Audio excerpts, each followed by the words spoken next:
Gusto mo bang tatawagan ka kaagad sa inyong minamahal sa buhay o sa inyong partner, girlfriend man o boyfriend?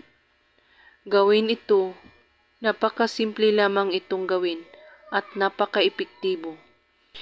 Ihanda mo lang ang isang dahon ng laurel, kandila at ang inyong cellphone.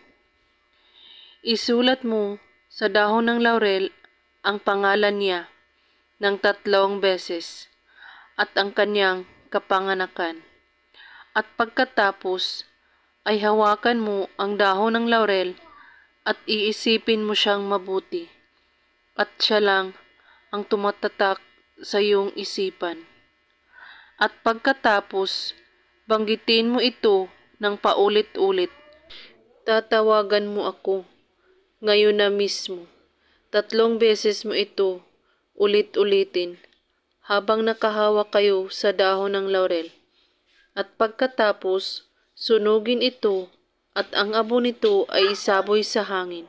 Gawin lang ito na may taus-pusong paniniwala at walang ibang iniisip at pagdududa. Gawin ito kahit anong oras at araw. At kung may katanungan po kayo ay magko-comment lang po sa baba. Maraming salamat sa panonood. May God bless us all.